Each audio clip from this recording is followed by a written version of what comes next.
As Rumi once said, "Don't be satisfied with stories, how things have gone with others. Unfold your own myth." And this applies perfectly to the moment you're thinking about giving up on her. Because what if the story hasn't even started yet? You think letting go is the easiest way to protect yourself from pain, but the truth is shocking. What if giving up on her is the very thing that will haunt you later? What if the story you're about to end could have been the one that transformed both of your lives? By the end of this video, you'll not only know how to decide whether to hold on or let go, but you'll also discover the one mindset shift that can completely change the way you see her and yourself forever. Hit that subscribe and like button now, because this is about to get deep. Ready? Let's dive in. Number 1. The real reason you're thinking of giving up. You've been lied to about what it means to love someone. Most of us think love is supposed to feel effortless, like a movie romance where everything just clicks. But here's the truth. That belief is sabotaging your relationships. The issue isn't her, and it's not even you.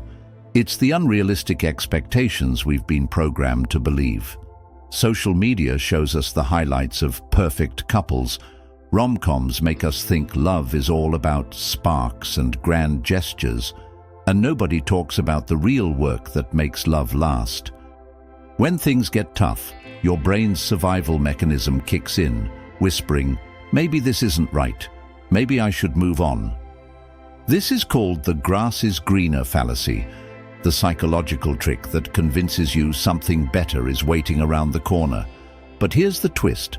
Most of the time, the greener grass is the grass you're already standing on. You just need to water it. Before becoming one of the most celebrated inventors in history, Thomas Edison struggled with constant failure. At one point, his team wanted to give up on the electric light bulb after thousands of failed attempts. Edison famously said, "I have not failed. I've just found 10,000 ways that won't work." Now, imagine if you approached your relationship like Edison approached invention. What if the difficult moments weren't signs to quit, but opportunities to learn and grow together? Here's a simple exercise. The next time you feel frustrated or disconnected, write down 3 things you appreciate about her. This rewires your brain to focus on gratitude instead of resentment. Do this for a week and watch how your perspective shifts. Be honest. Have you been falling for the grass is greener fallacy? Drop a comment if this hit home. Number 2. How fear of vulnerability sabotages love. Have you ever wondered why it's so hard to truly open up, even with someone you care about? Blame your brain. It's wired to protect you from rejection at all costs. The subconscious fear of vulnerability is one of the biggest reasons people give up on relationships too soon. Here's how it works. When you start getting close to someone, your brain scans for threats. If she challenges you emotionally, pushes you to grow, or even unintentionally triggers your insecurities, your brain screams, "Danger, back away." This is called attachment avoidance, and it's more common than you think. It's not that she's wrong for you, it's that being vulnerable feels terrifying. But here's the paradox. The very thing you're avoiding, vulnerability, is the thing that builds the deepest connection. Think about the #1 healing era trend blowing up on TikTok. People are sharing their most vulnerable moments, not to gain sympathy, but to show how being open is the first step to healing and connection. One viral video shared the story of a couple who almost broke up until they started having weekly truth talks where they shared their fears without judgment. It saved their relationship. Here's how you can do it. Set aside 20 minutes once a week to have an honest conversation with her. No phones, no distractions. Start with this question. What's one thing I can do better for you this week? You'll be amazed at how just listening, not defending or fixing, can transform your connection. Try this for 1 week, and let me know in the comments how it changes your relationship. Trust me, it's a game changer. Let me know if you'd like me to continue with more points or refine this further.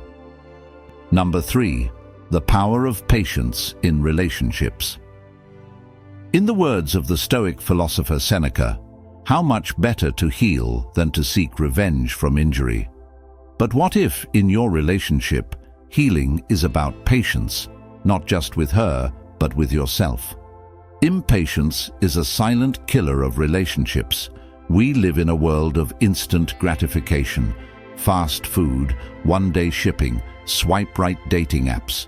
So when things get hard, the instinct is to want immediate resolution. Why isn't she changing? Or why don't I feel better yet?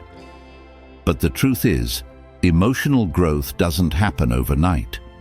Every meaningful relationship is like planting a tree. You don't plant the seed and expect fruit the next day. If you're constantly digging it up to check the roots, or worse, abandoning it, how can you expect it to grow? Take the story of Johnny Cash and June Carter. Their relationship wasn't a smooth ride. It was messy, full of challenges, and it took years to fully bloom. But what made it legendary wasn't perfection. It was their patience with each other through struggles, addiction, and doubt. Johnny once said, "You build on failure. You use it as a stepping stone." Their patience paid off. They didn't give up during hard times, and because of that, they built a love story that inspired millions. Actionable power move, the 48-hour rule. The next time you feel like giving up after a fight or a disappointing moment, pause. Commit to waiting 48 hours before making any major emotional decisions. Use that time to reflect, cool down, and ask yourself, is this frustration worth ending the story? More often than not, you'll realize it isn't. Have you ever made a decision out of frustration that you later regretted? Share your story in the comments. It might help someone else. Number 4. Recognizing the difference between real red flags and personal resistance.